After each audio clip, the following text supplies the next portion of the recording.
707이고 나발이고 계집년들은 뺨 한 대 맞으면 조용해진다. 날카로운 찢어지는 듯한 목소리가 강원도 철원군 서면 자등리의 칼바람을 뚫고 들려왔다. 영하 20도를 오르내리는 혹한의 날씨, 입에서 뿜어지는 하얀 입김이 순식간에 얼어붙을 것 같은 제3도병사단 사령부 뒤편의 패창고 부군이었다. 그 목소리의 주인공은 본부대 소령 김준식이었다. 그는 껄렁한 자세로 담배 연기를 길게 내뿜으며 곁에 서 있는 위관급 장교들에게 거드름을 피우고 있었다. 아, 김소령님. 그래도 이번에 새로 오시는 사단장님 소문이 장난 아니지 않습니까? 육사수석의 전설적인 707 여제라던데. 중이 하나가 눈치를 보며 말끝을 흐리자 김준식은 비웃듯 바닥에 침을 뱉었다. 야, 이 새끼야. 소문은 다 거품이야. 여자가 별달 때까지 뭐 했겠냐? 뻔하지. 윗놈들한테 살랑거리고 할당제니 뭐니 해서 억지로 끼워 맞춘 거야. 내 장담하는데 오자마자 질질 짜면서 나한테 업무 떠넘길 거다. 김준식의 눈빛은 비열함으로 번들거렸다.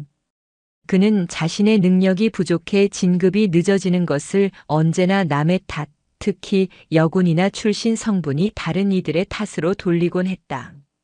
강한 자에게는 비굴하게 꼬리를 흔들고 약해 보이는 자는 철저하게 짓밟는 전형적인 강약약강의 표본이었다. 그때였다. 그 입 꽤나 가볍군. 서늘하면서도 무게감 있는 목소리가 그들의 등 뒤에서 들려왔다. 김준식과 장교들이 화들짝 놀라 뒤를 돌아보았다.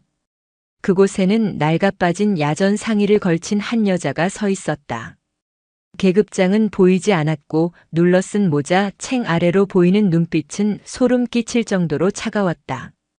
그녀는 내일 취임식을 앞두고 몰래 부대를 시찰하러 나온 신임 사단장 황진서였다. 보안을 위해 계급장을 떼고 허름한 복장으로 부대의 사각지대를 점검하던 중 기가 막힌 대화를 듣고 만 것이다. 김준식은 황진서의 행색을 위아래로 훑어보더니 이내 얼굴을 구겼다. 사단 본부 안까지 민간인이, 그것도 젊은 여자가 들어와 있다는 사실에 기가 찬 듯 했다. 아니, 정확히는 만만해 보였다. 뭐야? 넌 어디서 굴러먹던 뼈다귀냐? 여기 위병소 애들 다 처잖아. 민간인이 여기까지 기어들어와? 김준식은 위압적으로 다가와 황진서의 코앞에 얼굴을 들이밀었다. 역한 담배 냄새가 황진서의 코를 찔렀다. 하지만 황진서는 미동조차 하지 않았다. 오히려 김준식의 눈을 똑바로 응시하며 입을 열었다. 군인이, 그것도 영관급 장교가 근무 시간에 여기서 담배나 태우며 상관 모욕이라. 백골 부대 군기가 아주 볼만하네. 그녀의 말투는 당당하다 못해 오만하게 들렸다. 김준식의 눈썹이 꿈틀거렸다. 감히 정체불명의 여자가 자신에게 훈계를 하다니. 자존심에 스크래치가 난 그는 얼굴을 붉히며 고함을 질렀다. 이 미친년이 돌았나? 야, 너 당장 신분증 내놔. 어디서 건방지게 훈계질이야? 너 내가 누군지 알아? 나 본부대 김준식 소령이야. 간첩 의심으로 헌병대에 넘겨버리기 전에 무릎 꿇고 빌어. 김준식은 손을 들어 올리며 위협적인 제스처를 취했다. 당장이라도 뺨을 올려붙일 기세였다. 곁에 있던 중위들이 당황해서 말리려 했지만 김준식은 그들을 뿌리쳤다. 황진서는 707 시절 수많은 테러범과 흉악범들을 상대해왔다. 그녀의 눈에 김준식의 그 어설픈 위협은 어린아이의 투정보다도 못해 보였다. 그녀는 주머니에 손을 찔러 넣은 채 피식 웃었다. 김준식 소령. 이름은 기억해 두지. 그런데 뺨을 때리면 조용해진다고 했나? 뭐? 아까 내 입으로 그랬잖아. 계집년들은 뺨을 맞으면 조용해진다고. 한번 해보지 그래? 그럴 깡이 있다면 말이야. 도발이었다. 명백한 도발. 김준식의 이성이 툭 끊어지는 소리가 들리는 듯 했다. 이 씨발 진짜 죽고 싶어 환장했나? 김준식의 손바닥이 황진서의 뺨을 향해 맹렬하게 날아들었다. 공기를 가르는 파열음이 날 정도로 힘이 실린 일격이었다. 중이들이 소령님 하고 비명을 질렀다. 둔탁한 타격음은 나지 않았다. 대신 김준식의 손목이 허공에서 멈췄다. 황진서가 주머니에서 왼손을 빼낸 건 찰나였다. 그녀는 김준식의 손목을 가볍게 낚아채더니 그대로 반대 방향으로 비틀어 버렸다. 아!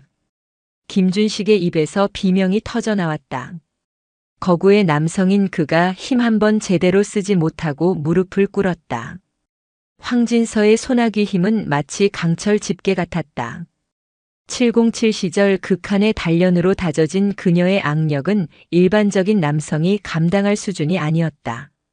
동작이 크고 굼떠. 그리고 하체가 부실하니 중심이 바로 무너지지. 입만 산 게 아니었군. 몸도 썩었어. 황진서는 잡고 있던 손목을 툭 놔버렸다. 김준식은 중심을 잃고 바닥에 꼴사납게 나뒹굴었다. 얼어붙은 땅바닥에 엉덩이를 찌은 그가 고통과 수치심에 얼굴이 시뻘개져서 씩씩거렸다. 너희 거기 안 서. 야, 헌병대 불러. 당장 2년 잡아. 김준식이 악을 쓰며 소리쳤지만 황진서는 이미 몸을 돌려 유유히 사라지고 있었다. 그녀의 걸음걸이는 거침없었고 뒤에서 들려오는 욕설 따위는 들리지 않는다는 듯 했다. 멀어지는 그녀의 등 뒤로 김준식의 분노에 찬 고함이 메아리쳤다. 내일 당장 찾아내서 죽여버릴 거야. 서면 바닥을 다 뒤져서라도 찾아내. 감히 나한테 손을 대? 가만 안 둬. 황진서는 모자챙을 살짝 들어올리며 희미한 미소를 지었다. 그래, 기대되는군. 내일 취임식장이 아주 볼만하겠어. 다음 날 아침 제3보 병사단 연병장. 하늘은 맑았지만 철원의 바람은 여전히 살을 벨듯이 차가웠다. 사단 전 병력이 도열해 있었고 단상 위에는 주요 지휘관들이 긴장한 표정으로 서 있었다. 오늘은 제3보 병사단 백골 부대의 새로운 지휘관이 취임하는 날이었다.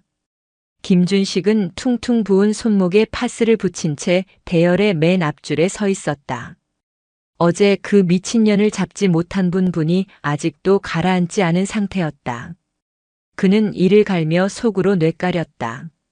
취임식만 끝나봐라. 기무대의 협조 요청에서라도 그년 잡아서 족친다.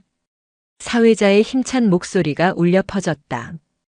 지금부터 제3보 병사단장 취임식을 거행하겠습니다. 사단장님 입장. 군악대의 웅장한 연주와 함께 지프차 한 대가 연병장으로 들어왔다. 모든 시선이 그곳으로 쏠렸다. 차가 멈추고 문이 열렸다. 그리고 마침내 새로운 사단장이 모습을 드러냈다. 단정하게 갖춰 입은 정복, 어깨 위에서 찬란하게 빛나는 두 개의 별. 무엇보다 그 얼굴. 김준식의 눈이 튀어나올 듯 커졌다. 숨이 턱 막혀왔다. 다리에 힘이 풀려 주저앉을 뻔한 것을 간신히 참았다. 단상으로 걸어 올라가는 그 여자는 바로 어제 자신이 계집년이라 부르며 뺨을 때리려 했던, 그리고 바닥에 내동댕이 쳐졌던 그 미친년이었다.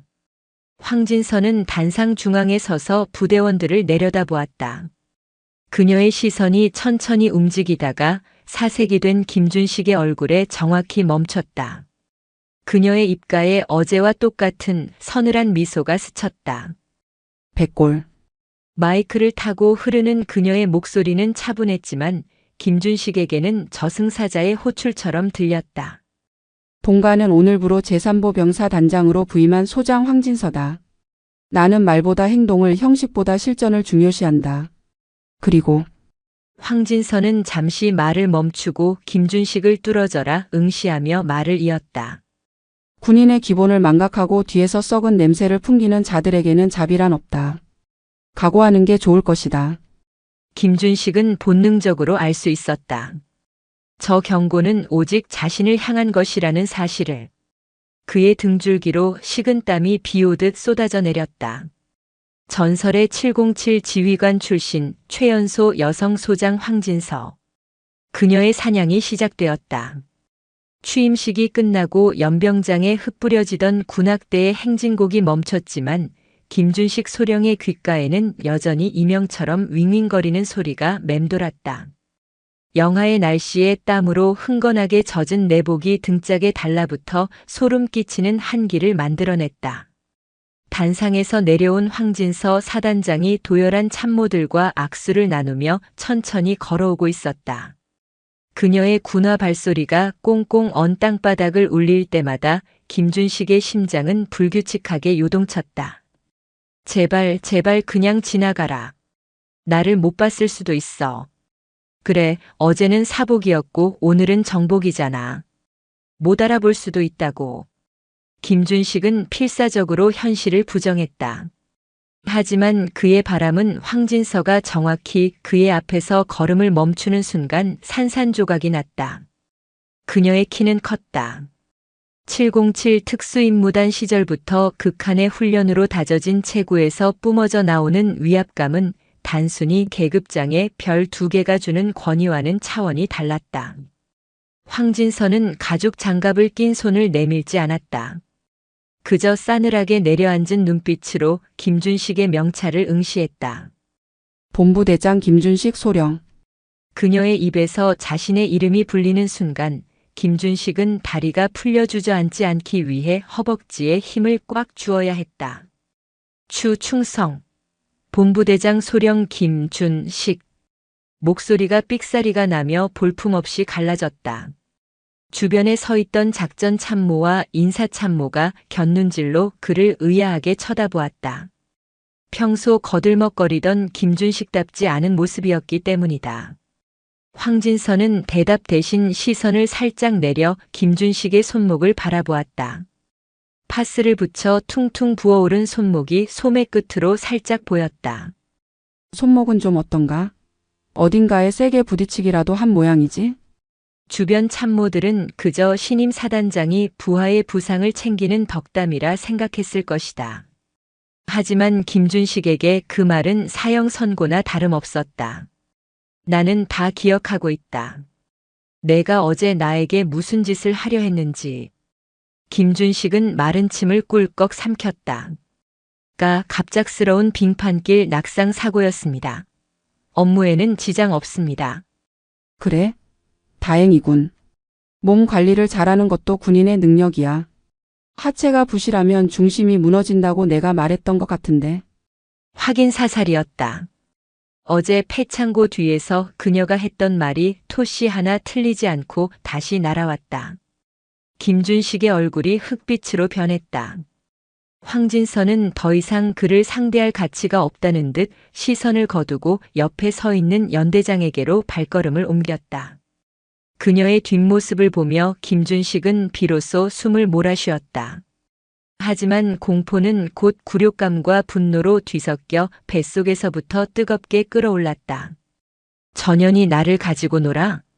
감히 나를? 오후 2시 사단 본청 대회의실.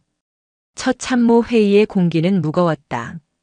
황진서 사단장은 상석에 앉아 각 처부에서 올라온 업무 보고서를 천천히 넘기고 있었다. 사각거리는 종이 넘기는 소리만이 정적을 채웠다. 참모들은 숨소리조차 죽인 채 그녀의 입만 바라보았다. 전임 사단장은 대충 보고만 받고 골프 치러 가기 바빴기에 이런 숨막히는 분위기는 그들에게 낯설었다. 작전 참모. 예. 작전 참모 중령 박동철입니다. 동계 혹한기 훈련 계획서 이거 작년 거 그대로 복사해서 날짜만 바꿨더군. 3페이지 넷째 줄에 23년이라는 오타가 그대로 있어. 박중령의 얼굴이 벌겋게 달아올랐다. 전방 철제 경계 작전 지침도 엉망이야. 최근 북측 지피 동향 분석이 전혀 반영되어 있지 않아. 707 시절 내가 작성하던 소대급 작전 계획보다도 못해. 이게 사단급 참모가 올릴 보고서인가? 시정하겠습니다. 죄송합니다. 다시 해와. 내일 아침 점호 전까지 내 책상 위에 올려놔. 황진서는 보고서를 박중령 앞으로 툭 던졌다. 회의실 분위기는 순식간에 얼어붙었다. 그녀는 단순히 별을 단 여자가 아니었다. 서류의 행간을 읽어내고 실무의 디테일을 꿰뚫고 있는 진짜였다. 그녀의 시선이 이번에는 테이블 구석에 앉아 있는 김준식에게 향했다. 김준식은 본능적으로 어깨를 움츠렸다.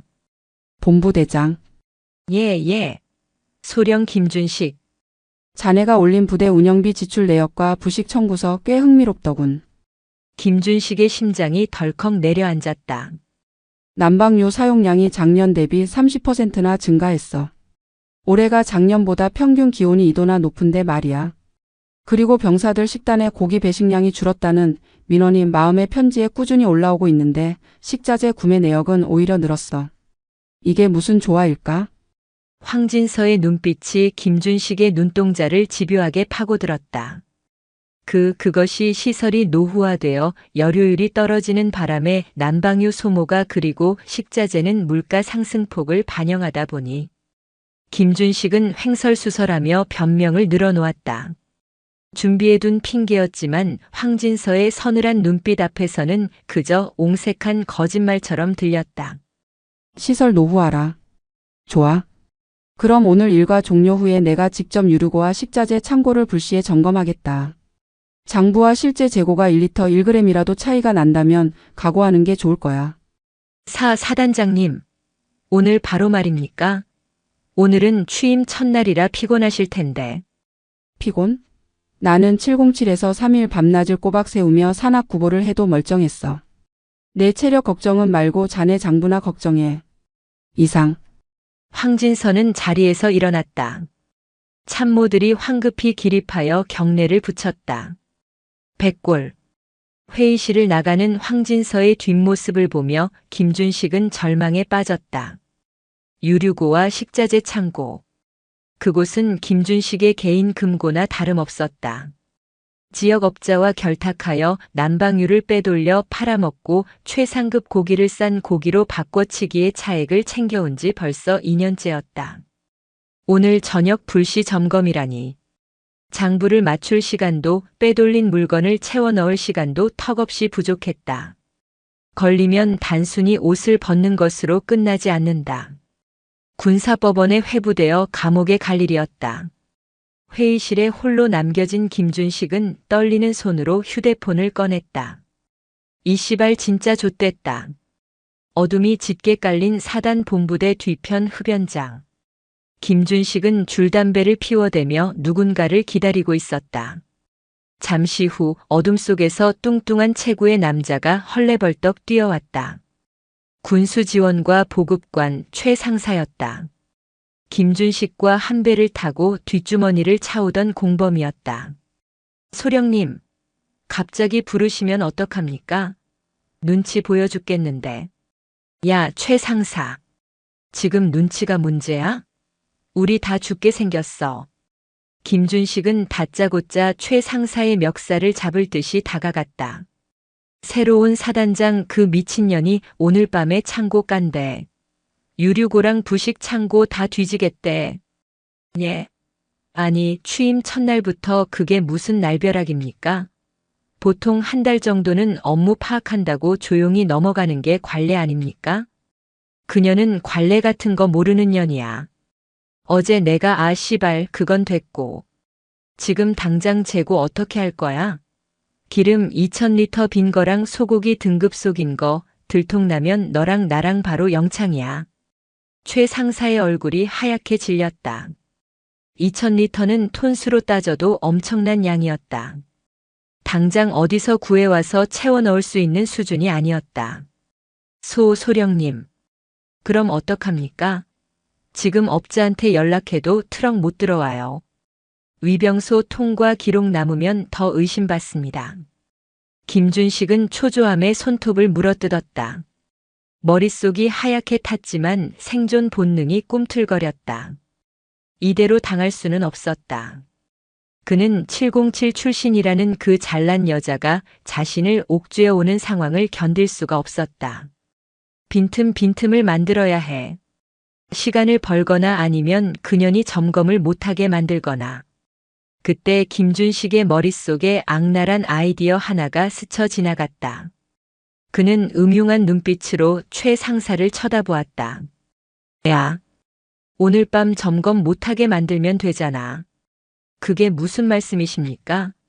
사단장 명령인데 거역합니까? 거역이 아니라 못하게 만드는 거지. 사단장이 딴 데 신경 쓰게 만들면 되잖아. 아주 골치 아픈 일을 터뜨려서. 김준식은 주머니에서 라이터를 꺼내 만지작거렸다. 불꽃이 밤 공기를 가르며 일렁였다. 최 상사, 너 오늘 당직 사관 누구야? 일중대장 강대위입니다. 그 새끼 어리버리하잖아. 좋아. 오늘 밤 9시쯤 병사 식당 조리실 쪽에 작은 화재 하나 내자. 최 상사가 기겁하며 손사래를 쳤다. 미치셨습니까? 불을 지르자고요? 그러다 헌병대 뜨면 끝장입니다. 크게 말고 그냥 연기 좀 나고 스프링클러 터질 정도로만 낡은 전선 합선으로 위장하면 돼. 내가 시설 관리 담당이잖아. 조리실 뒤편 배전반 거기는 CCTV 사각지대야. 내가 알리바이 만들어줄 테니까 내가 가서 작업 좀 해. 하지만 야 이 새끼야. 영창 갈래? 아니면 불 좀 내고 징계 좀 먹고 끝낼래? 불나면 사단장이 그거 수습하느라 정신없어서 창고 점검은 무조건 뒤로 미뤄져. 그 사이에 우리가 물건 채워 넣으면 된다고. 김준식의 눈은 광기로 번들거렸다. 그는 자신의 안위를 위해서라면 부대 시설 따위는 안중에도 없었다. 최 상사는 침을 꿀꺽 삼키며 김준식의 서슬 퍼런 기세에 눌려 고개를 끄덕일 수밖에 없었다.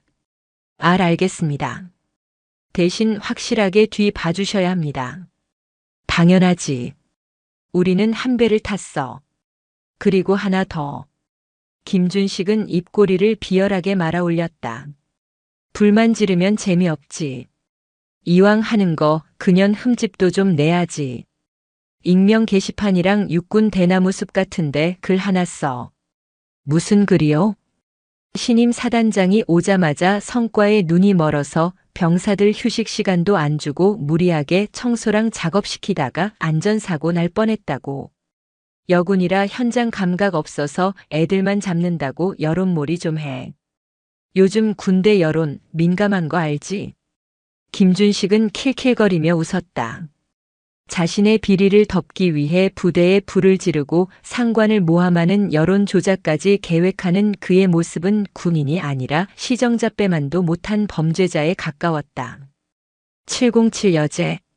웃기고 있네. 여기는 전방이야. 흙탕물 싸움은 내가 더 잘해. 어디 한번 제대로 뒹굴어 보자고. 김준식은 담배꽁초를 바닥에 비벼 끄며 어둠 속으로 사라졌다. 같은 시각 사단장실. 황진선은 창밖으로 어둡게 깔린 연병장을 내려다보고 있었다. 그녀의 손에는 따뜻한 커피가 들려 있었지만 방 안의 불은 모두 꺼져 있었다. 그녀는 어둠 속에 있는 것을 편안해했다. 707 시절부터 몸에 밴 습관이었다. 적을 감시할 때 가장 좋은 위치는 어둠 속이다. 똑똑. 노크 소리와 함께 전속부관이 조심스럽게 문을 열고 들어왔다. 사단장님 요청하신 자료 가져왔습니다. 부관이 건넨 서류 봉투는 꽤 두툼했다. 황진선은 책상 스탠드 불만 켠 채 서류를 꺼내 들었다. 그것은 최근 3년간 사단 본부대 유류 수불 대장과 김준식 소령의 개인 금융거래 내역이었다. 사실 황진선은 부임하기 전부터 이미 내사를 진행하고 있었다. 사단장으로 발령받기 전 그녀는 정보사령부에 있는 동기에게 부탁해 3사단의 문제점들을 미리 파악해 두었다. 그 중심에 김준식이라는 암적인 존재가 있다는 것도 이미 알고 있었다. 오늘 회의실에서 김준식을 압박한 것은 즉흥적인 것이 아니었다. 쥐를 잡기 전 쥐가 어디로 도망가는지 구멍이 어디인지를 확인하기 위한 몰이었다. 역시 나군. 차명 계좌로 들어온 돈이 꽤 짭짤해. 철원 시내 유흥 주점 결제 내역도 화려하고. 황진서는 김준식의 비리 내역이 적힌 종이를 훑어보며 차갑게 웃었다. 사단장님, 헌병대에 바로 넘기시겠습니까? 부관의 질문에 황진서는 고개를 저었다. 아니, 아직은 때가 아니야. 쥐새끼 한 마리 잡자고 초가 삼간 태울 순 없지. 이놈이 얼마나 더 큰 사고를 칠지, 그리고 그 뒤에 또 누가 엮여 있는지 줄줄이 엮어서 한 번에 보내버려야 해. 황진서의 눈빛이 매섭게 빛났다. 그녀는 단순히 김준식 하나를 처벌하는 것으로 만족할 생각이 없었다. 이 부대의 만연한 보여주기식 행정과 부패의 고리를 완전히 끊어낼 작정이었다. 그리고 부관. 오늘 밤 당직 사령에게 전달해. 9시부터 10시 사이 식당이나 창고 쪽 화재 감지기 작동 여부를 실시간으로 체크하라고. 오작동이라도 즉시 보고하라고 해. 예. 갑자기 화재 감지기는 왜? 부관이 의아해했지만 황진서는 대답 대신 묘한 미소를 지었다. 쥐가 구석에 몰리면 보통은 깨물려고 들지. 하지만 멍청한 쥐는 제 집을 무너뜨려서라도 도망치려고 하거든. 김준식의 눈빛을 보니 꽤나 급해 보였어. 무슨 짓을 저지를지 몰라.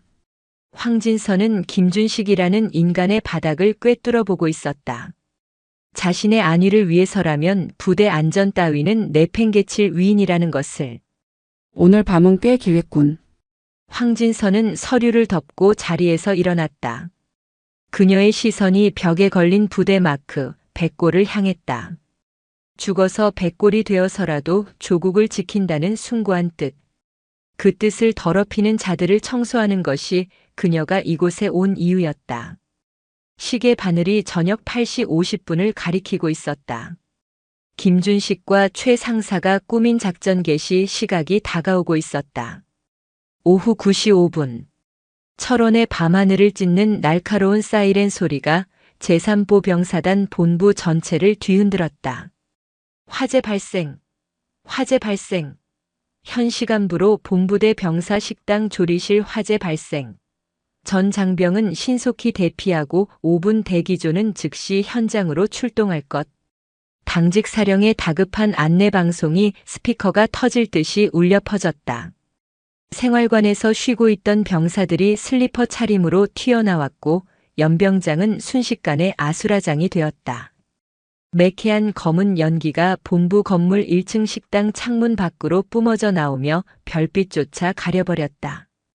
김준식 소령은 회심의 미소를 감추고 짐짓 당황한 표정을 연기하며 본부 건물 앞으로 뛰어갔다. 야! 거기 멍하니 서 있지 말고 소화기 가져와. 인원 파악 빨리 하고. 그는 고래고래 소리를 지르며 현장을 지휘하는 척했다. 계획대로였다. 최 상사가 일을 제대로 처리한 모양이었다. 이 정도 연기라면 오늘 밤 예정된 사단장의 불시 점검은 물 건너간 셈이다. 화재 원인 조사하고 뒷수습하고 병력들 안정시키다 보면 새벽이 될 테고 자연스럽게 창고 점검은 뒤로 밀릴 수밖에 없다. 그 틈을 타 외부업자를 불러 부족한 물건을 채워 넣으면 그만이다. 소령님, 불길이 생각보다 셉니다. 조리실 내부 배전반 쪽에서 스파크가 튀면서 기름때에 옮겨 붙은 것 같습니다. 당직사관 강 대위가 검댕이 묻은 얼굴로 보고했다.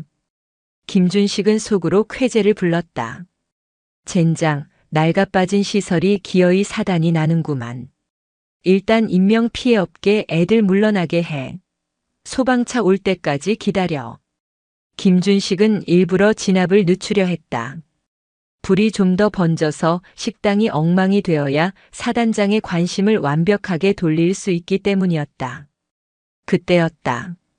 연기 자욱한 복도 안쪽에서 방독면도 쓰지 않은 누군가가 뚜벅뚜벅 걸어 나오고 있었다. 짙은 회색 연기를 가르고 나타난 실루엣. 주변의 병사들이 웅성거리며 길을 터주었다. 황진서였다. 그녀는 정복 상의를 벗고 검은색 대테러복 바지에 티셔츠 차림이었다. 707 시절 입던 전술 조끼를 걸친 그녀의 손에는 대형 소화기가 들려 있었다. 사단장님, 위험합니다. 나오십시오.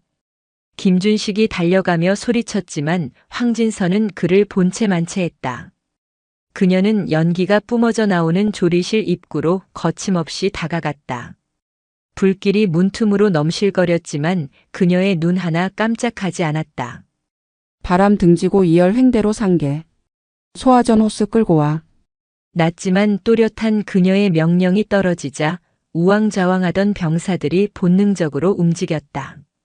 황진서는 안전핀을 뽑고 능숙한 동작으로 화점의 밑동을 향해 분말을 쏘아댔다. 정확한 타격이었다. 걷잡을 수 없이 번질 것 같던 불길이 순식간에 잡히기 시작했다. 그녀의 움직임은 군더더기가 없었다.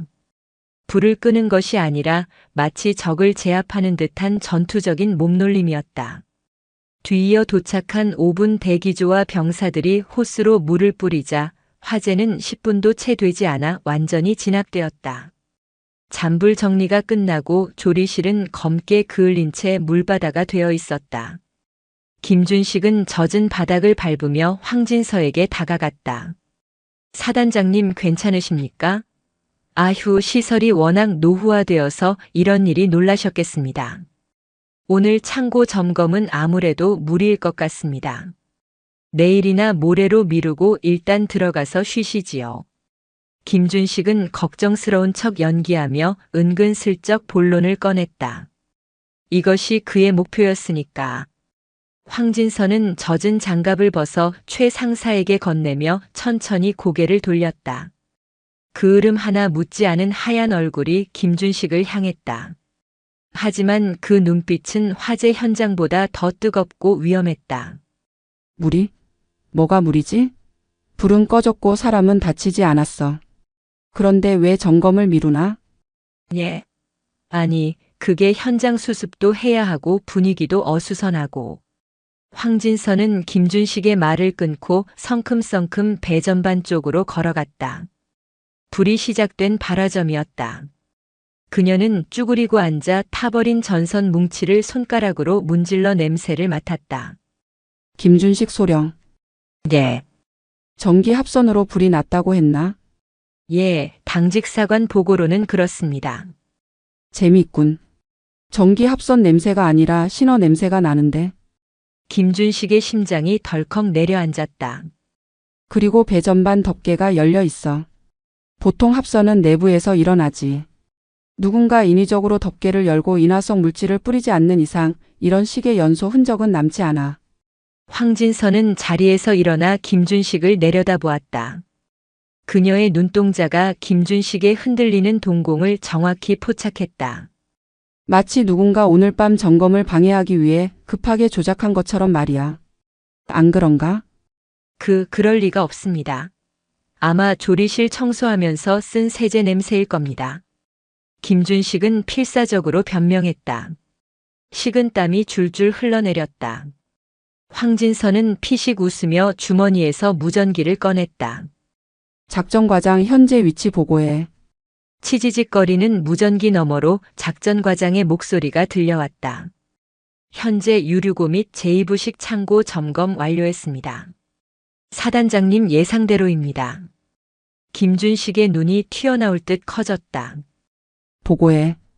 유류 저장 탱크 3번, 4번이 비어 있습니다. 장부상으로는 만충 상태여야 합니다. 그리고 부식 창고 냉동고 안쪽에서 유통기한이 지난 폐기용 고기 박스가 대량으로 발견되었습니다. 박스갈이 흔적이 역력합니다. 김준식은 망치로 뒤통수를 얻어맞은 듯 멍해졌다. 언제 거길 갔지? 분명 불이 나서 다들 이쪽으로 몰려왔는데 그의 표정을 읽은 듯 황진서가 나지막이 속삭였다. 내가 707에서 배운 게 뭔지 아나? 적은 항상 시선이 쏠린 곳의 반대편에서 움직인다는 거야. 내가 여기서 불장난을 하며 내 시선을 끄는 동안 내 참모들은 이미 창고를 따고 들어갔지. 김준식의 다리가 후들거렸다. 모든 것이 함정이었다. 그녀는 화재가 날 것을 알고 있었거나 혹은 어떤 돌발 상황이 발생하더라도 흔들리지 않도록 2중 3중의 덫을 놓아둔 것이었다. 김소령. 자네가 판 무덤이야. 아주 깊게도 팠군. 황진서는 굳어버린 김준식을 뒤로하고 당직 사령에게 지시했다. 헌병대 불러. 화재 현장 감식반도 같이. 단순 화재가 아니라 방화 가능성을 열어두고 수사해.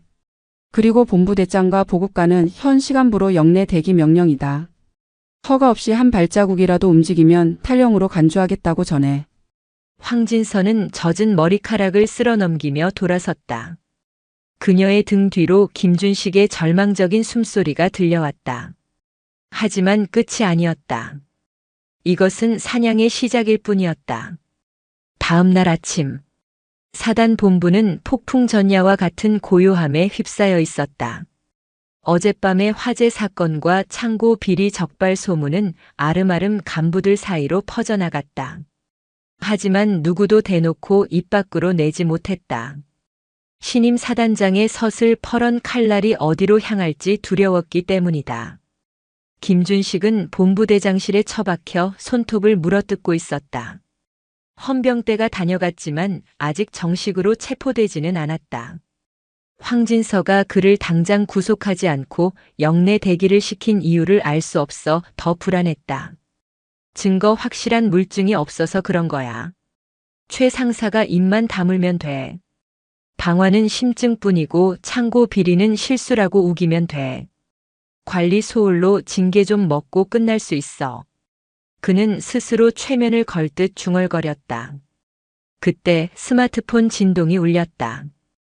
그가 어제 지시했던 여론 조작의 결과물이었다. 육군 대나무숲 제3사단 신임 사단장 고발합니다. 어제 취임하자마자 병사들 굴리고 낡은 시설 무시하고 작업시키다가 식당에 불났습니다. 병사들 다칠 뻔했는데 사단장은 자기 성과 챙기려고 덮으려고만 하네요. 여군이라 그런지 현장 상황 하나도 모릅니다. 이게 군대입니까? 게시물에는 벌써 수백 개의 좋아요와 비난 댓글이 달려 있었다. 역시 그 성별 과학이네. 별달 때까지 편하게 지냈겠지. 병사들만 불쌍하다. 민원 넣어야 정신 차리지. 김준식의 입꼬리가 비틀리며 올라갔다. 그래 이거야. 여론이 들끓으면 상급 부대에서도 감찰 나올 거고 그러면 그년도 맘대로 날 못 건드려. 내 코가 석자인데 남의 비리 캘 정신이 있겠어? 그는 희열을 느꼈다. 군대라는 조직은 외부의 시선에 극도로 취약하다. 특히 젠더 이슈와 병사 안전 문제는 장군들의 목을 날릴 수 있는 치명적인 무기였다. 오전 10시. 긴급 참모 회의가 소집되었다. 회의실 분위기는 어제보다 더 무거웠다. 황진서는 상석에 앉아 빔 프로젝터 스크린을 응시하고 있었다. 스크린에는 김준식이 사주하여 올린 그 대나무숲 게시글이 띄워져 있었다. 김준식은 짐짓침통한 표정을 지으며 자리에 앉았다. 속으로는 쾌재를 부르고 있었다. 자, 이제 어떻게 변명할 테냐? 황진서가 침묵을 깨고 입을 열었다. 다들 이글 받겠지. 참모들은 꿀먹은 벙어리처럼 고개만 숙였다. 정훈 참모. 어떻게 생각하나? 사단장님. 현재 사이버 대응팀을 통해 사실관계 확인 중입니다만 여론이 좋지 않습니다. 조기에 진화하지 않으면 국방부까지 이슈가 올라갈 수 있습니다. 유감 표명이라도 하시는 게. 정훈 참모의 조심스러운 건의에 김준식은 속으로 웃음을 삼켰다. 유감 표명이라. 황진서는 천천히 고개를 돌려 김준식을 바라보았다. 본부대장. 자네 생각은 어떤가? 현장에 있었으니 잘 알겠군. 예, 저도 참 안타깝습니다. 병사들이 불만이 많았던 것 같습니다. 사단장님의 의욕이 앞서다 보니 오해가 생긴 것 같습니다만 제가 잘 다독여 보겠습니다. 김준식은 교묘하게 황진서의 탓으로 돌리며 자신을 부각했다. 황진서는 가만히 그를 응시하다가 리모컨 버튼을 눌렀다. 화면이 바뀌었다. 복잡한 로그 기록과 IP 주소, 그리고 CCTV 캡처 화면이 나타났다. 이 게시글 작성 시간이 어젯밤 10시 30분이야. 화재 진압되고 1시간 뒤지. 그런데 접속 IP가 사단 사령부 인트라넷이더군. 병사들은 그 시간에 휴대폰을 반납하고 점호 준비 중이었어. 간부 숙소 와이파이도 아니고 업무용 PC IP야. 회의실이 술렁거렸다. 업무용 PC로 육군 대나무 숲에 접속해서 글을 썼다니 이건 명백한 보안 위반이자 군기 문란이었다. 그리고 이 CCTV 화면. 어젯밤 10시 25분 군수지원과 사무실 복도야. 화면 속에는 최 상사가 주위를 두리번거리며 사무실로 들어가는 모습이 찍혀 있었다. 그리고 정확히 10분 뒤에 나왔다. 최 상사가 밤늦게 사무실에서 뭘 했을까? 업무? 아니면 소설 집필? 김준식의 얼굴이 사색이 되었다. 최 상사, 이 멍청한 자식이 제 개인 폰이 아니라 사무실 컴퓨터로 글을 썼단 말인가. 황진서는 자리에서 일어나 스크린 앞으로 걸어갔다. 익명 뒤에 숨으면 모를 줄 알았나? 나는 707에서 정보 분석관 과정도 수료했어. 이 정도 추적은 내 부관시켜도 10분이면 찾아내. 그녀의 목소리가 서늘하게 깔렸다. 자신의 비리를 덮기 위해 부대에 불을 지르고 그것도 모자라 사실을 왜곡하여 상관을 음해하고 군의 명예를 실추시킨 행위. 이건 단순한 비리가 아니야. 이적 행위다. 이적 행위라는 단어에 김준식은 숨이 턱 막혔다. 이건 차원이 다른 죄목이었다. 김준식 소령. 아직도 자네는 저 글이 병사들의 순수한 불만이라고 생각하나? 모든 참모의 시선이 김준식에게 꽂혔다. 경멸과 의심이 섞인 눈빛들. 김준식은 입술을 달달 떨며 아무 말도 하지 못했다. 헌병대장. 최 상사 지금 당장 구속 수사해. 디지털 포렌식 돌려서 삭제된 파일까지 싹 다 복구하고. 누가 시켰는지 대가로 뭘 받았는지 낱낱이 밝혀내. 예, 알겠습니다. 헌병대장이 우렁차게 대답하고 회의실을 뛰쳐나갔다. 황진서는 김준식에게 다가왔다. 그녀는 김준식의 어깨에 손을 얹었다. 가볍게 얹은 손이었지만 김준식에게는 1000톤의 무게처럼 느껴졌다. 김소령. 자네는 아직 구속하지 않겠어. 김준식은 의아한 눈으로 그녀를 올려다보았다. 왜? 증거는 차고 넘치는데? 너무 쉽게 끝나면 재미없잖아. 최 상사가 입을 열 때까지 자네가 지은 죄의 무게를 천천히 느껴봐. 피가 마르는 기분이 어떤 건지. 황진서는 김준식의 귓가에 입을 대고 낮게 속삭였다. 도망칠 생각 마. 자등리 바닥 아니 대한민국 어디를 가도 내 손바닥 아니야. 알겠나? 황진서가 손을 떼고 멀어졌다. 회의실을 나가는 그녀의 뒷모습에서 뿜어져 나오는 패기는 김준식을 압도했다. 김준식은 의자에 힘없이 주저앉았다. 최 상사가 잡혀가면 모든 것을 불 것은 시간 문제였다. 빠져나갈 구멍이 없었다. 공포가 엄습했다. 하지만 그 공포 속에서도 독사가 머리를 쳐들듯 악독한 생각이 피어올랐다. 이대로는 안 죽어. 절대 혼자는 안 죽어. 김준식의 눈에 광기가 서렸다. 이성적인 판단이 불가능해진 그는 이제 군인으로서가 아니라 궁지에 몰린 짐승으로서 최후의 발악을 준비하기 시작했다. 그는 떨리는 손으로 책상 아래 숨겨둔 대포폰을 만지작거렸다. 사단 외부 더 깊고 어두운 곳에 있는 그의 줄을 당길 때가 온 것이다. 철원의 밤은 깊고 어두웠다. 영하 25도까지 떨어진 수은주는 모든 것을 얼려버릴 기세였다. 영내 대기 명령을 받은 김준식 소령은 초조함에 입술을 물어뜯으며 숙소 창밖을 서성였다. 헌병대의 감시가 삼엄했지만 그는 이 부대의 구석구석을 쥐구멍까지 꿰뚫고 있는 본부대장이었다. 새벽 2시.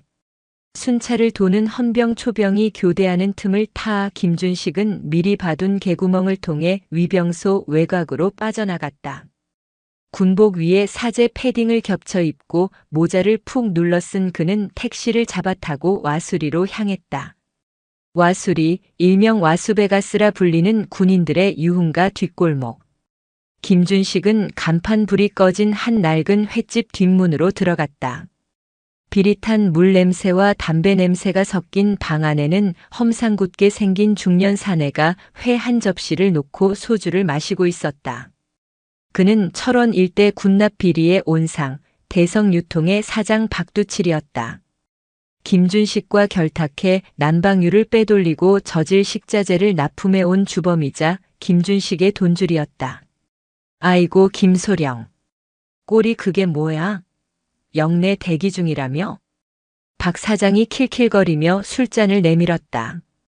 김준식은 잔을 쳐내듯 받지 않고 자리에 털썩 주저앉았다. 사장님, 지금 웃음이 나옵니까? 최 상사가 잡혀갔어요. 그 새끼 입 열면 사장님이나 저나 다 끝장이라고요. 진정해, 진정. 최 상사 그 친구, 내가 챙겨준 돈이 얼만데 쉽게 입 안 열어. 그리고 새로운 사단장? 그 여자 별거 아니야. 내가 여기서 장사한 지가 20년이야. 거쳐간 사단장만 5명이라고. 뇌물 좀 찔러주거나 아니면 지역 유지들 동원해서 압박 좀 넣으면 알아서 기게 되어 있어. 박 사장은 여유만만했다. 하지만 김준식은 고개를 저으며 몸을 떨었다. 그는 황진서의 눈빛을 봤다. 그건 돈이나 협박으로 해결될 눈빛이 아니었다. 아닙니다. 그녀는 달라요. 707 출신에다가 눈이 완전히 미친년 눈깔이라고요. 돈? 안 통할 겁니다. 최 상사 폰이랑 PC 다 털렸어요. 시간 문제입니다. 우리가 선수 쳐야 해요. 김준식의 절박한 호소에 박 사장의 표정도 조금씩 굳어졌다. 그래서? 뭘 어쩌자고. 담극이라도 하게. 다음 주부터 혹한기 전술 훈련입니다. 사단장이 직접 지휘한다고 벼르고 있어요. 그때 사고를 쳐야 합니다. 김준식의 눈이 형형하게 빛났다. 사고? 네. 사단장이 현장 지휘 능력 없다는 걸 증명해야죠. 대형 사고가 터지면 보직 해임될 수도 있습니다. 그러면 수사도 흐지부지 될 거고요. 김준식은 품에서 구겨진 지도 한 장을 꺼내 펼쳤다.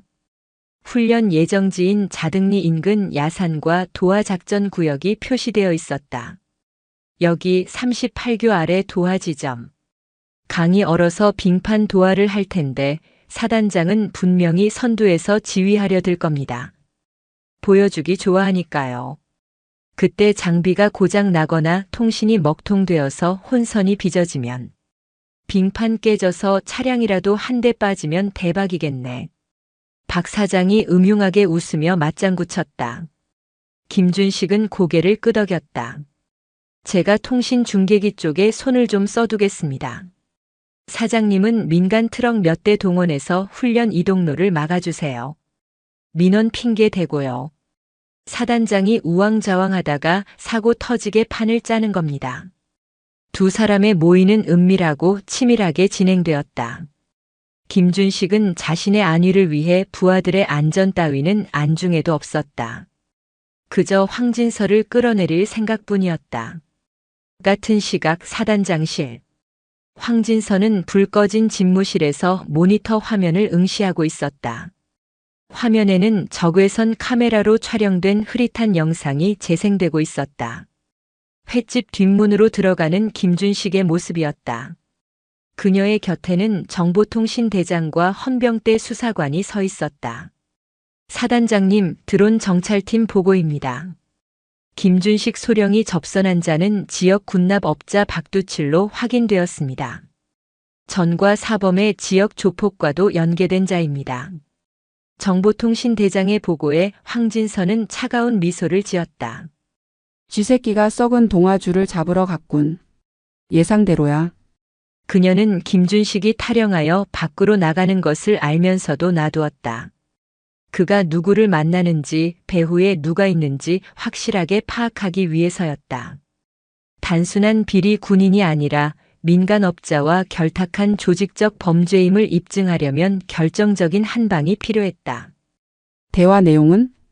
도청 장치가 거리가 멀어서 정확하진 않지만 혹한기 훈련, 사고, 도하 지점 등의 단어가 포착되었습니다. 헌병 수사관의 얼굴이 심각해졌다. 사단장님, 이건 훈련 방해 공작을 꾸미는 것 같습니다. 당장 체포해야 하지 않겠습니까? 병력 안전이 위험할 수 있습니다. 황진서는 손가락으로 책상을 톡톡 두드렸다. 아니, 지금 잡으면 기껏해야 탈영이랑 명령 위반 정도야. 박두칠까지 엮어 넣으려면 그들이 행동을 개시할 때 덮쳐야 해. 하지만 걱정 마. 내 병사들은 내가 지킨다. 김준식이 파놓은 함정, 우리가 역이용한다. 통신대장.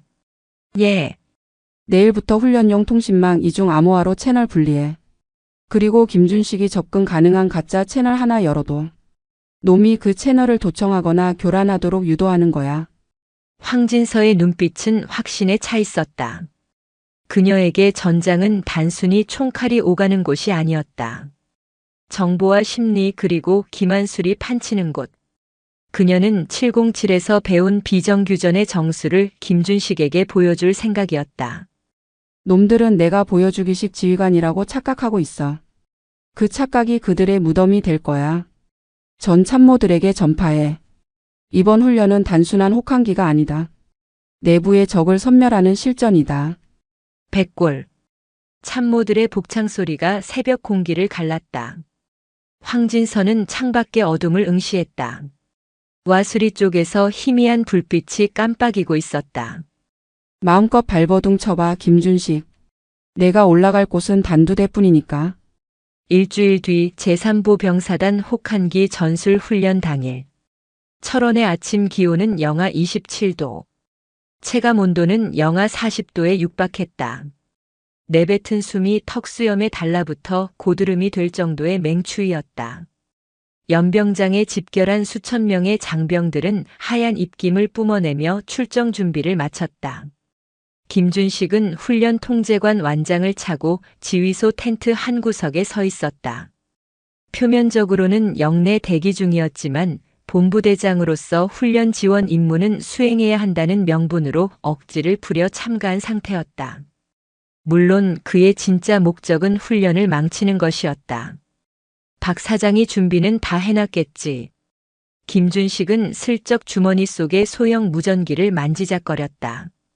이것은 군용이 아닌 박 사장이 건네준 사제 무전기였다.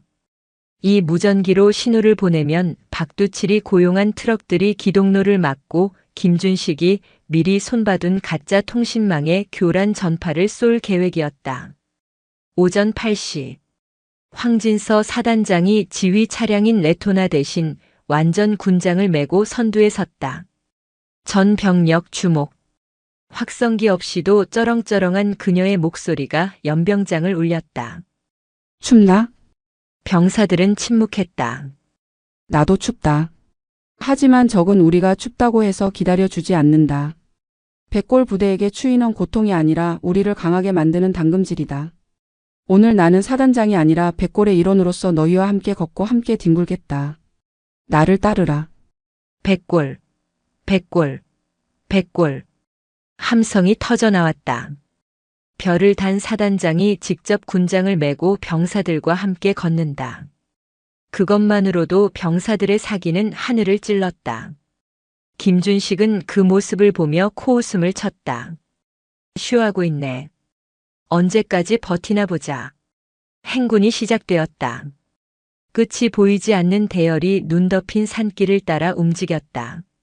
황진서는 선두에서 흐트러짐 없는 자세로 걸었다. 그녀의 걸음걸이는 빠르고 힘찼다. 젊은 병사들도 혀를 내두를 정도의 체력이었다. 오후 2시 문제의 도하 작전 지역인 38교 인근 하천에 도착했다.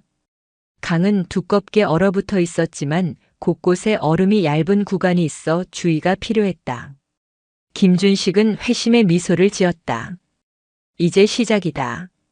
그는 텐트 뒤편으로 숨어들어 사제 무전기를 켰다. 사장님 들리십니까? 지금입니다. 트럭 밀어넣고 통신망 교란 시작하세요. 오케이. 작업 들어간다. 박두칠의 걸걸한 목소리가 들리고 몇 초 후 지휘 통제실의 무전기들이 일제히 지직거리기 시작했다. 사단장님, 통신 상태가 불량합니다. 예하 연대와 교신이 안 됩니다. 통신병이 다급하게 외쳤다. 동시에 정찰대에서 급보가 날아들었다. 후방 기동로에 민간 트럭 3대가 고장 핑계로 길을 막고 있습니다. 전차 대대 진입이 불가능합니다. 지휘소는 순식간에 혼란에 빠졌다. 통신이 끊기고 기동로가 막힌 상황.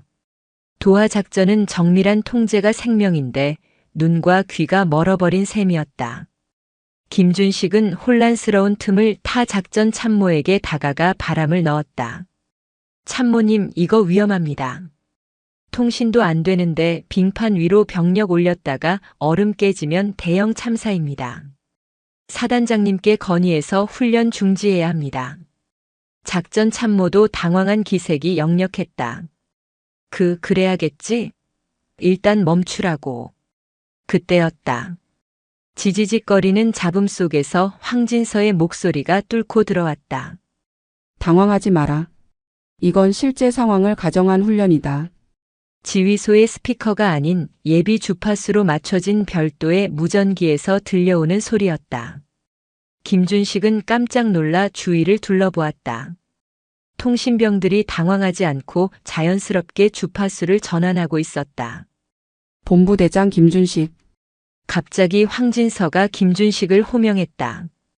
그녀는 지휘소에 없었다. 강 건너편 언덕 위에서 망원경으로 이곳을 내려다보고 있었다. 거기서 뭘 하고 있나? 쥐새끼처럼 숨어서. 김준식의 등골이 오싹해졌다. 통신 교란? 기동로 차단? 꽤나 고전적인 수법이군.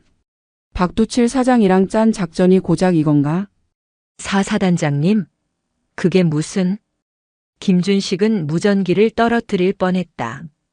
고개를 들어 3시 방향 능선을 봐라.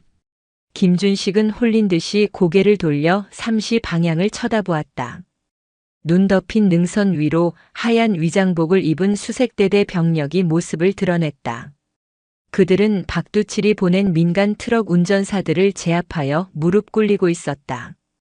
그리고 내가 교란시킨 그 통신망. 그거 내가 파놓은 가짜 채널이야.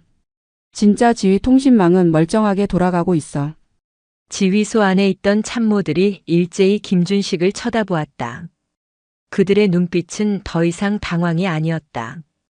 경멸과 분노. 그들은 이미 황진서에게 사전에 귀띔을 받은 상태였다. 김준식 소령. 자네가 지금 쥐고 있는 그 사제 무전기 주파수가 어디랑 연결되어 있는지 확인해 볼까? 헌병대장이 김준식의 뒤에서 나타나 그의 손목을 낚아챘다. 김준식의 손에 들려있던 무전기에서는 여전히 박두칠의 목소리가 흘러나오고 있었다. 야, 김소령. 길 다 막았어. 이제 내가 안에서 불만 지르면 뭐야? 이거 왜 이래? 박두칠의 목소리는 헌병대장이 낚아챈 무전기를 통해 지휘소 전체에 생중계되었다. 명백한 증거. 빼도 박도 못할 현행범이었다. 김준식은 다리에 힘이 풀려 주저앉았다. 이건 함정이야. 말도 안 돼. 강 건너편에서 황진서가 무전기를 통해 차갑게 선고했다. 함정이 아니야. 전술이지.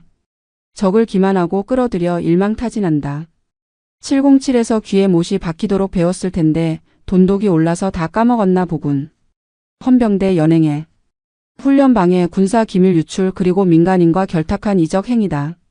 즉결 처분감이지만 군사법정에서 죗값을 치르게 해주지. 헌병들이 김준식의 양팔을 꺾어 올렸다.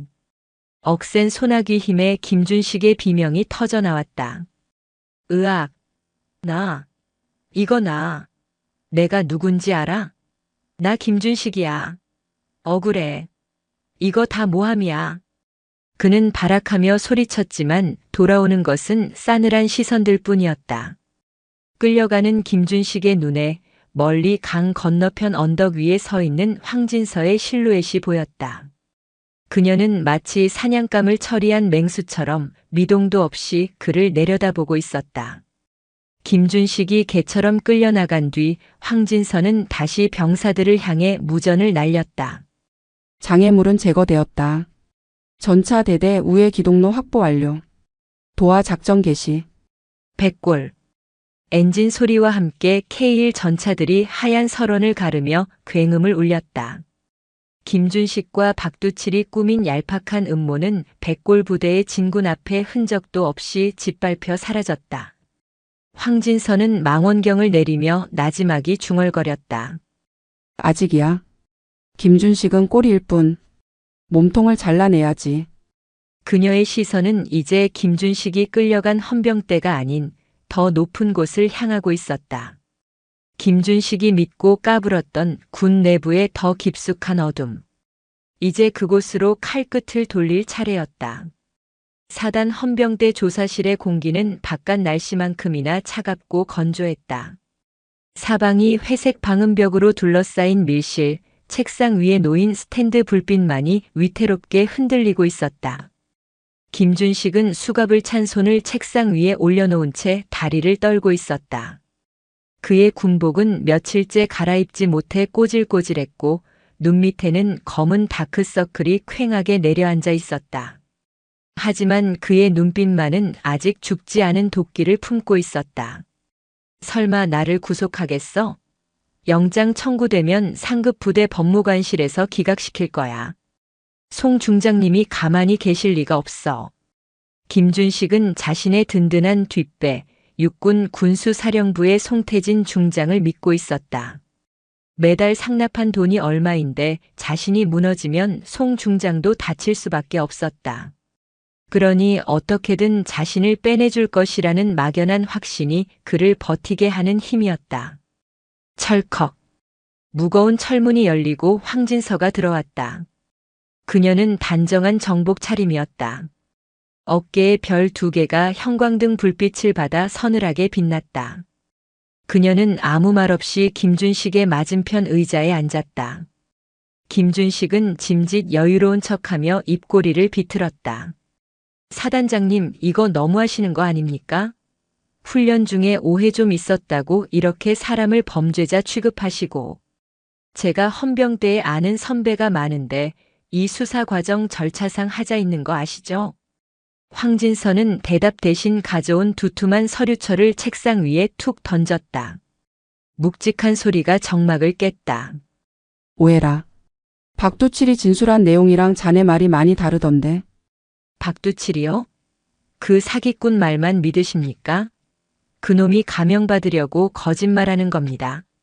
거짓말이라기엔 증거가 너무 구체적이야. 자네가 훈련 전날 횟집에서 건넨 훈련 지도 그리고 통신 교란용 무전기 사용법을 알려주는 자네 목소리가 담긴 녹취록까지 나왔어. 김준식의 눈동자가 흔들렸다. 녹취록? 박두칠 이 새끼가 대화를 녹음했단 말인가? 황진서는 서류철을 천천히 넘기며 말을 이었다. 군사 기밀 유출, 군용물 절도, 뇌물수수 그리고 이적 행위. 형량 합쳐보니 대충 15년은 나오겠더군. 군 교도소에서 15년이면 자네 인생은 끝이야. 나올 때쯤이면 환갑이 다 되어가겠네.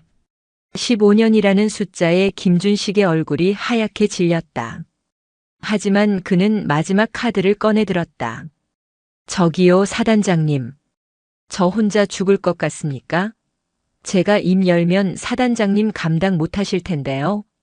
제 뒤에 누가 있는지 아십니까? 김준식은 턱을 치켜들며 오만하게 굴었다. 송태진 중장의 이름을 직접 거론하진 않았지만 충분히 암시를 준 것이다. 보통의 지휘관이라면 이쯤에서 멈칫하거나 타협을 시도했을 것이다. 하지만 황진서는 달랐다. 그녀는 찻잔을 들어 한 모금 마시더니 피식 웃음을 터뜨렸다. 비웃음이었다. 송태진 중장? 김준식의 입이 떡 벌어졌다. 그녀의 입에서 그 이름이 나올 줄은 꿈에도 몰랐다. 육군 군수사령관 송태진.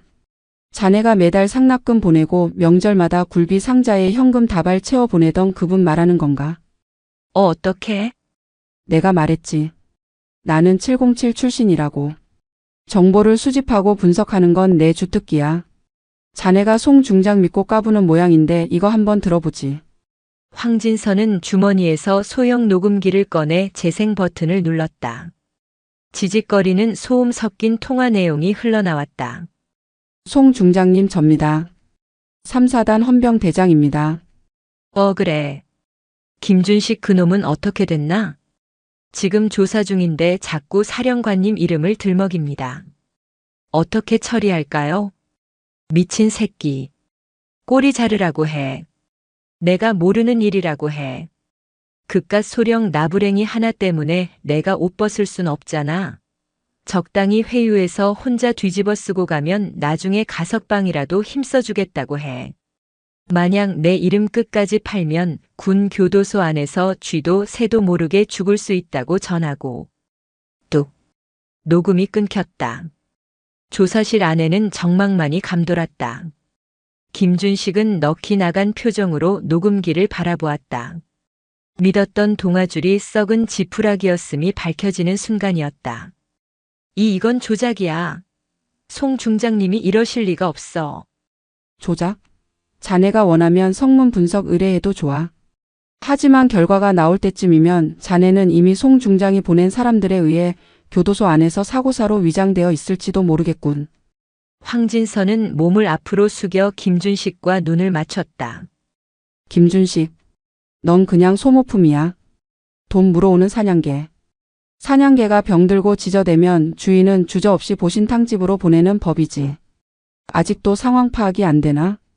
김준식의 멘탈이 와르르 무너져 내렸다. 배신감과 공포가 그를 집어삼켰다. 그는 덜덜 떨리는 손으로 머리를 감싸 쥐었다. 그럼 저는 어떡합니까? 저 살려주십시오, 사단장님. 시키는 거 다 하겠습니다. 비굴함의 극치였다. 방금 전까지 협박하던 기세는 온데간데 없고 살려달라고 애원하는 꼴이라니. 황진서는 그런 김준식을 차갑게 내려다보았다. 살고 싶나? 예, 제발요. 방법은 하나야.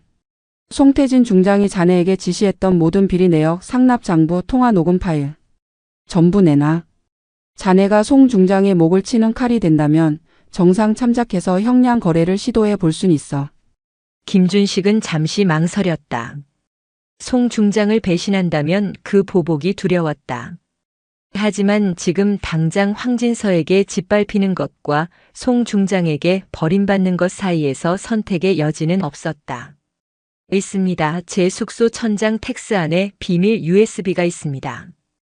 거기에 5년치 상납 장부랑 송 중장이 지시한 군납 비리 리스트 다 들어 있습니다. 결국 백기를 들었다. 황진서는 자리에서 일어났다. 현명한 선택이군. 헌병대장 가서 증거물 확보해. 그리고 김준식 소령은 독방으로 옮겨. CCTV 24시간 감시하고 외부 접촉 철저히 차단해. 송 중장 쪽에서 암살자라도 보낼지 모르니까. 황진서는 뒤도 돌아보지 않고 조사실을 나갔다. 문이 닫히는 소리와 함께 김준식은 책상에 엎드려 오열했다. 자신이 파놓은 함정에 자신이 빠져버린 비참한 말로였다. 복도로 나온 황진서는 깊게 숨을 들이마셨다. 차가운 공기가 폐부 깊숙이 들어왔다. 1단계 완료. 이제 몸통을 잡으러 갈 차례다. 그녀의 시선은 철원의 북쪽 하늘을 넘어 육군 본부가 있는 계룡대를 향하고 있었다. 김준식의 비밀 USB가 확보된 지 3일 후 황진서는 확보한 자료를 바탕으로 송태진 중장의 비리 혐의를 입증할 보고서를 작성하고 있었다. 하지만 상황은 그리 녹록지 않았다. 송태진은 육군 내에서 막강한 파벌을 형성하고 있는 실세 중의 실세였다. 일개 사단장이 중장을, 그것도 군수사령관을 치는 것은 계란으로 바위치기나 다름없었다. 압박은 예상보다 빨리 그리고 거세게 들어왔다. 오전 9시 사단장실 직통 전화가 울렸다. 발신 번호는 육군 본부 인사참모부장실. 통신보안 제3사단장 황진서 소장입니다.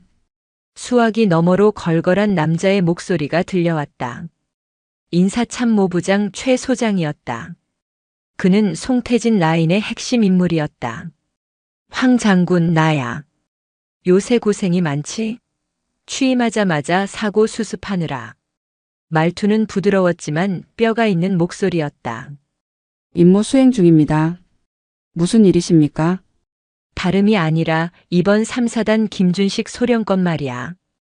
육본 법무실에서 직접 다루기로 했어. 사안이 중대하니까 상급 부대에서 통합 수사하는 게 맞다는 결론이 났네. 오늘 중으로 김준식 신병이랑 수사 자료 일체 6본으로 이첩하게. 뻔한 수작이었다. 김준식을 6본으로 데려가서 입을 막고 증거를 인멸하려는 속셈이었다. 황진서의 입가에 냉소가 번졌다. 죄송하지만 그럴 수 없습니다. 현재 김준식은 민간인 박두칠과 공모한 혐의가 있어 군검찰과 민간 경찰이 합동 수사 중입니다. 수사가 종결되기 전까지 이첩은 불가능합니다. 이 사람아, 명령 불복종인가? 6본 지시야. 자네 지금 줄을 잘못 서고 있는 것 같은데 송태진 사령관님이 자네를 아주 좋게 보고 계셨어. 이번 일만 잘 넘기면 차기 진급은 따놓은 당상인데 왜 굳이 흙탕물을 뒤집어 쓰려고 하나? 회유와 협박이 동시에 들어왔다. 진급이라.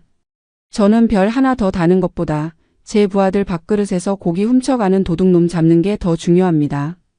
그리고 줄을 잘못 섰다고 하셨습니까? 황진서의 목소리가 한 톤 낮아졌다. 저는 줄 같은 거 안 섭니다. 제가 서 있는 곳은 오직 전장 한복판뿐입니다. 송 사령관님께 전해 주십시오. 꼬리 자르려고 애쓰지 마시고 목 닫고 기다리시라고. 뭐? 이 미친.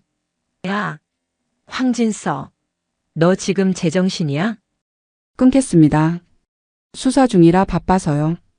황진서는 대답도 듣지 않고 수화기를 내려놓았다. 심장이 쿵쿵 뛰었지만 두려움 때문이 아니었다. 전투를 앞둔 전사의 흥분이었다. 하지만 적들도 가만히 있지는 않았다.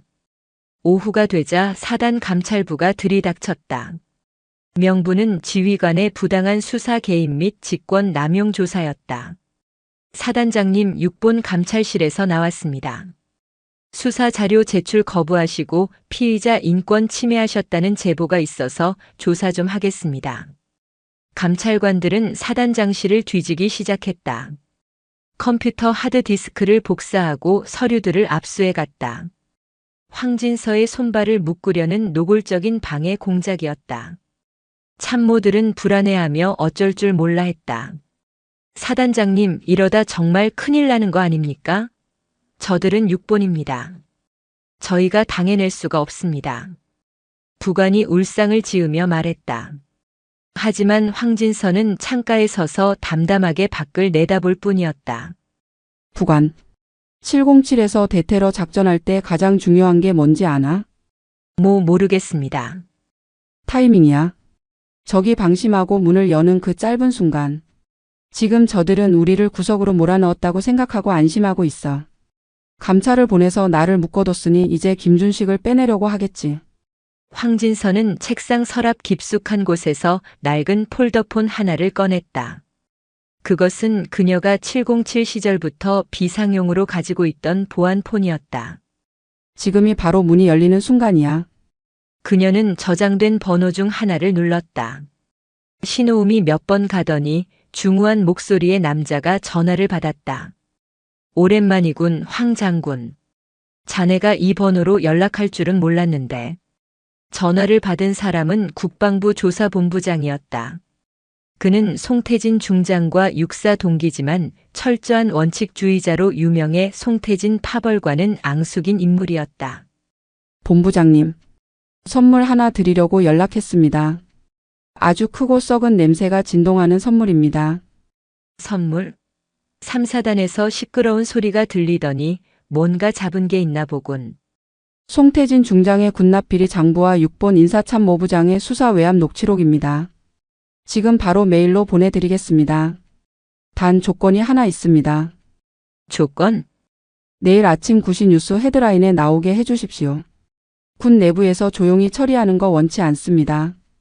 국민들이 다 알게 터뜨려 주십시오.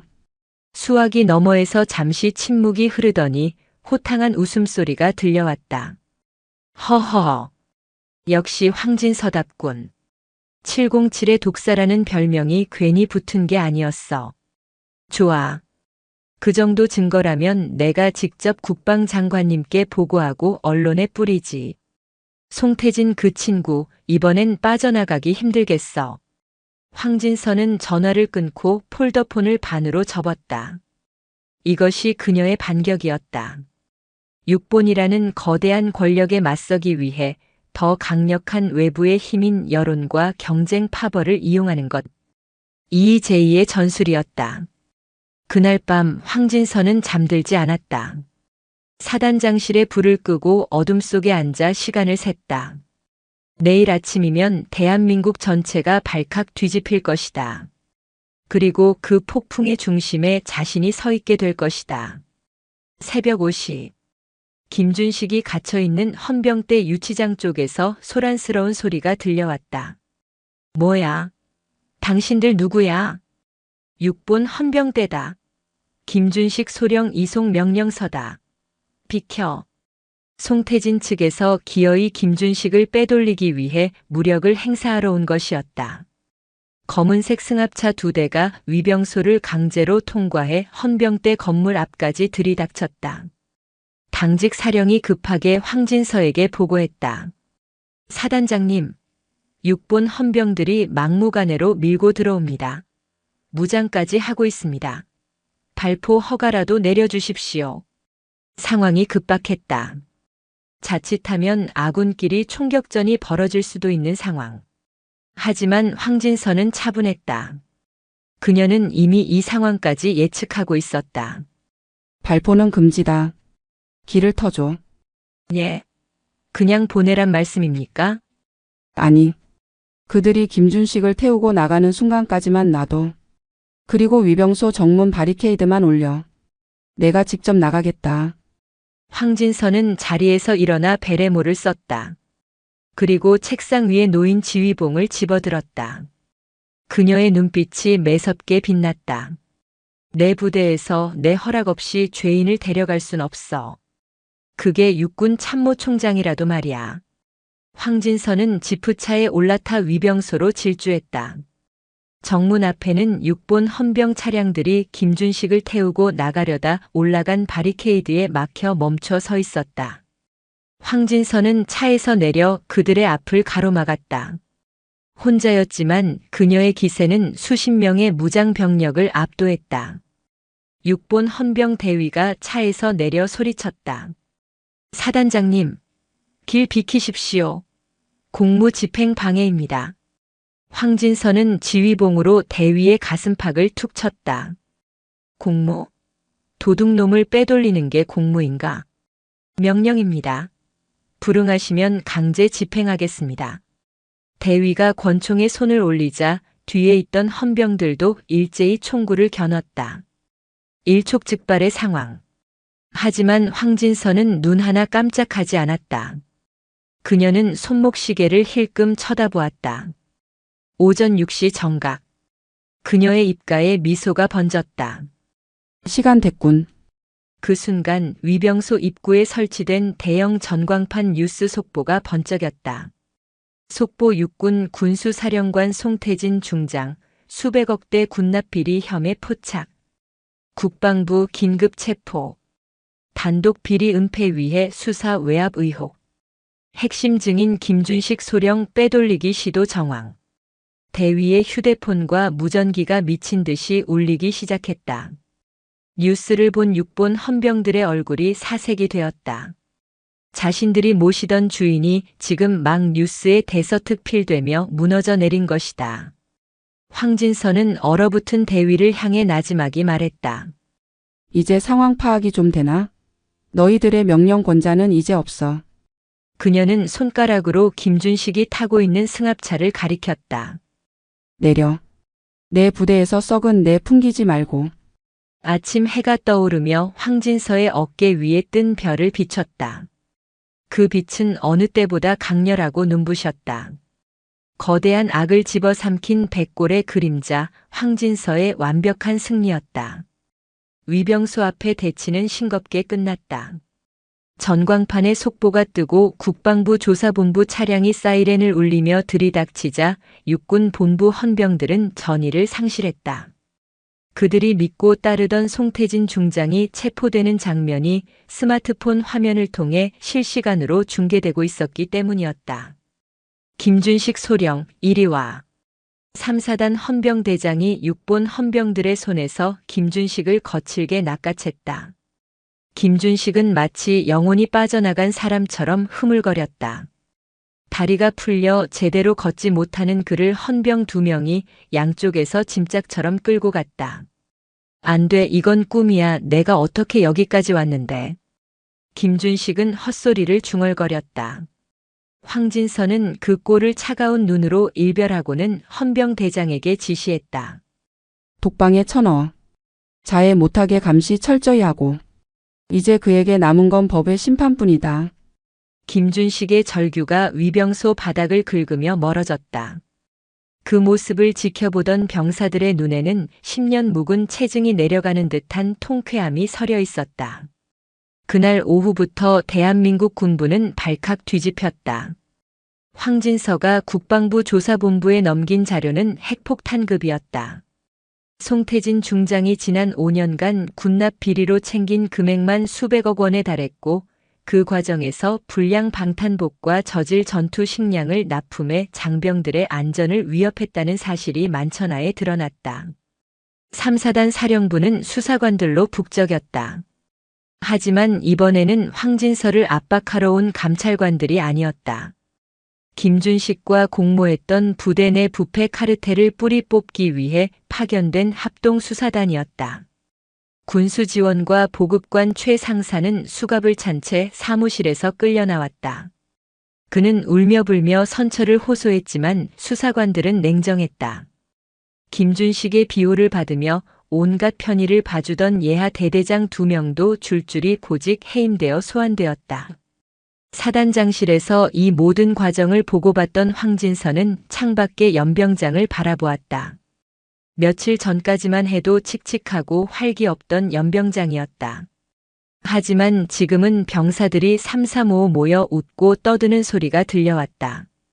부관, 예, 사단장님. 오늘 저녁 메뉴가 뭐지? 소고기 미역국에 제육볶음입니다. 이번에 새로 들어온 1등급 식자재로 조리한다고 합니다. 황진서의 입가에 옅은 미소가 번졌다. 그래. 애들 밥은 잘 먹여야지. 그게 지휘관이 할 일의 전부야. 거창한 게 아니라고. 일주일 후 김준식의 조사가 마무리될 무렵 황진서는 마지막으로 그를 면회하러 갔다.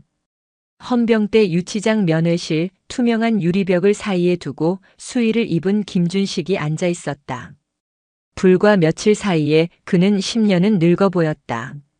머리는 헝클어졌고 오만했던 눈빛은 공포와 불안으로 탁하게 죽어 있었다. 황진서가 들어오자 그는 벌떡 일어나 유리에 매달렸다. 사단장님, 제가 잘못했습니다. 죽을 죄를 지었습니다. 딱 한 번만 용서해 주십시오. 제가 시키는 대로 다 했잖습니까? 장부도 다 드렸고. 김준식은 비굴하게 애원했다. 콧물까지 흘리며 비는 꼴이 가관이었다. 황진서는 의자에 앉지 않고 서서 그를 내려다보았다. 착각하지 마, 김준식. 자네가 장부를 넘긴 건 자수나 협조가 아니야. 살기 위한 쥐새끼의 발버둥이었지. 사단장님. 그리고 용서? 내가 자네를 용서할 권한이 있나?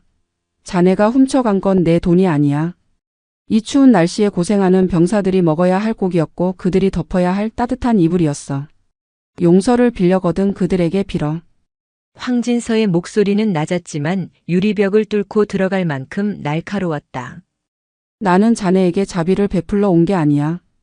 통보하러 왔다. 통보라니요? 군 검찰이 자네에게 징역 20년을 구형할 거야. 뇌물 액수가 크고 재질이 나쁘며 훈련 중 이적 행위까지 더해져서 가중 처벌이 불가피해. 그리고 퇴직금은 전액 몰수, 연금 박탈, 불명예 전역이다. 김준식은 다리에 힘이 풀려 주저앉았다. 20년. 감옥에서 나오면 55이 넘는다. 군인으로서의 명예는커녕 인간으로서의 삶도 완전히 파탄난 것이다. 아, 그리고 하나 더. 황진서는 몸을 돌려나가려다 멈칫했다. 내가 처음에 그랬지? 707이고 나발이고 계집년들은 뺨 한 대 맞으면 조용해진다고. 김준식은 고개를 들 힘조차 없어 바들바들 떨고만 있었다. 나는 뺨을 맞으면 조용해지는 게 아니라 뺨을 때린 놈의 손목을 부러뜨리고 목을 물어뜯어. 그게 707이야. 감방에서 평생 그 교훈을 되새기길 바란다. 황진서는 미련 없이 면회실을 나갔다. 등 뒤에서 김준식의 절망적인 통곡 소리가 들려왔지만 그녀의 발걸음은 멈추지 않았다. 복도의 차가운 공기가 오히려 상쾌하게 느껴졌다. 사단 본부 건물 밖으로 나오자 밤하늘에 별이 쏟아지고 있었다. 썩은 별들은 떨어지고 진짜 별들이 제자리를 찾아 빛나고 있었다. 황진서는 밤하늘을 올려다보며 깊게 숨을 들이마셨다. 이제야 좀 숨 쉴만하군. 3개월 후 강원도 철원. 혹독했던 겨울이 지나고 철원 평야에도 늦은 봄이 찾아왔다. 얼어붙었던 한탄강이 녹아 흐르고 앙상했던 나뭇가지에는 연두색 싹이 돋아나고 있었다. 제3보 병사단 보통 군사법원 앞. 수많은 취재진이 장사진을 치고 있었다. 오늘은 단군 이래 최대 군납 비리 사건의 선고 공판이 있는 날이었다. 잠시 후 법정 문이 열리고 포승줄에 묶인 죄수들이 줄지어 나왔다. 맨 앞에는 송태진 전 중장이, 그 뒤에는 김준식이 고개를 푹 숙인 채 걸어 나왔다.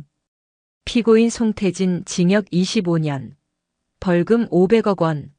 피고인 김준식 징역 18년, 추징금 15억 원. 기자들의 플래시가 쉴 새 없이 터졌다. 김준식 씨, 병사들에게 할 말 없습니까? 송태진 씨, 혐의 인정하십니까? 질문이 쏟아졌지만 그들은 아무 말도 하지 못했다. 그저 죄인 호송버스에 오르는 그들의 뒷모습은 초라하기 그지없었다. 권력의 정점에 있던 장군과 그에 기생하던 영관 장교의 말로는 이토록 비참했다. 황진서는 법정 먼발치에서 그 장면을 지켜보고 있었다. 그녀는 인터뷰 요청을 하는 기자들을 뒤로하고 조용히 지프차에 올랐다. 부대로 복귀한다. 알겠습니다. 운전병의 목소리가 경쾌했다. 차창 밖으로 스쳐 지나가는 풍경은 평화로웠다. 이제 3사단에서 비리의 흔적은 찾아볼 수 없었다. 모든 것이 정상으로 돌아왔다. 아니, 전보다 더 단단해졌다. 부대에 도착한 황진서는 곧바로 신병 교육대대로 향했다. 오늘은 신병 수료식이 있는 날이었다. 연병장에는 5주간의 훈련을 마친 신병들이 오와 열을 맞춰 서 있었다. 그들의 눈빛은 살아있었고 피부는 구릿빛으로 건강하게 그을려 있었다. 더 이상 춥고 배고픈 군대가 아니었다. 잘 먹고 잘 입고 제대로 훈련받은 강군의 모습이었다. 황진서가 단상에 오르자 연대장이 구령을 외쳤다. 사단장님께 대하여 경례. 백골. 수천 명의 함성이 철원 땅을 울렸다. 그 소리는 3개월 전 취임식 때 들었던 맥 빠진 소리와는 차원이 달랐다.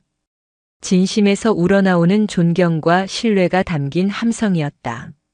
황진서는 거수경례로 답했다. 그녀의 눈시울이 살짝 붉어졌다. 707 시절 숱한 사선을 넘으면서도 흘리지 않았던 눈물이었다. 자랑스러운 백골 용사 여러분. 마이크 앞에 선 그녀가 입을 열었다. 지난 겨울은 유난히 춥고 길었다. 하지만 우리는 이겨냈다. 추위도 배고픔도 그리고 우리를 갉아먹던 내부의 적들도 모두 이겨냈다. 병사들은 숨을 죽이고 그녀의 말에 귀를 기울였다. 나는 약속했다. 너희를 배고프게 하지 않겠다고. 춥게 하지 않겠다고. 그리고 부당한 대우를 받게 하지 않겠다고. 그 약속 지켜졌나? 예, 그렇습니다. 병사들의 우렁찬 대답이 메아리 쳤다. 고맙다. 너희가 나를 믿고 따라와 주었기에 가능했다. 이제 너희는 대한민국 최정예 백골 부대의 일원이다. 살아서도 백골, 죽어서도 백골. 우리는 조국을 지키는 가장 단단한 방패이자 적의 심장을 찌르는 가장 날카로운 창이다. 알겠나? 백골, 백골, 백골. 함성은 끝없이 이어졌다. 황진서는 병사들의 얼굴 하나하나를 눈에 담았다. 이것이 그녀가 지키고 싶었던 군대의 모습이었다. 계급장 뒤에 숨어 권력을 휘두르는 것이 아니라 부하들과 함께 땀 흘리고 그들의 신뢰를 얻는 것. 그것이 진짜 별의 무게였다. 수료식이 끝나고 황진서는 부대 뒷산에 있는 백골 공원으로 올라갔다. 전사한 선배 전우들을 기리는 추모 비석이 있는 곳이었다. 그녀는 비석 앞에 하얀 국화꽃 한 송이를 내려놓고 묵념했다. 선배님들, 부끄럽지 않은 후배가 되겠습니다. 이 땅에 다시는 썩은 무리들이 발붙이지 못하도록 제가 두 눈 부릅뜨고 지키겠습니다. 바람이 불어와 그녀의 짧은 머리카락을 흩날렸다. 봄바람이었지만 여전히 서늘한 기운이 남아 있었다. 하지만 황진서는 그 바람이 시원하게 느껴졌다. 그때 등 뒤에서 인기척이 느껴졌다. 사단장님. 새로 부임한 본부대장이었다. 그는 김준식과는 정반대로 우직하고 성실하기로 소문난 인물이었다. 육군 본부에서 연락이 왔습니다. 이번 군납 비리 척결 공로로 사단장님께 훈장을 수여하고 싶다고 합니다. 그리고 차기 특수전 사령관 후보로 거론되고 계십니다. 특수전 사령관. 모든 특수부대를 총괄하는 자리. 707 출신인 그녀에게는 꿈의 보직이나 다름없었다. 하지만 황진서는 담담하게 웃었다. 훈장은 병사들에게 줘. 고생한 건 그들이니까. 그리고 특수전 사령관이라. 그녀는 철책선 너머 북쪽 하늘을 바라보았다. 아직은 여기가 좋아. 최전방의 찬 바람 냄새 그리고 우리 백골이들의 땀 냄새가 더 좋거든. 나는 할 일이 남았어. 역시 사단장님이십니다. 본부대장이 존경심을 담아 경례를 붙였다. 가자. 오늘 전방 지피 순찰 일정 있지? 애들 간식 좀 챙겨서 가야겠어. 황진서는 지휘봉을 고쳐 쥐고 산을 내려갔다. 그녀의 등 뒤로 따스한 오후의 햇살이 비쳤다. 그림자는 길게 늘어졌지만 그 그림자는 더 이상 어둡지 않았다. 부대와 병사들을 포근하게 감싸 안는 거대한 보호막처럼 보였다. 철원의 봄은 그렇게 진정한 주인과 함께 다시 시작되고 있었다.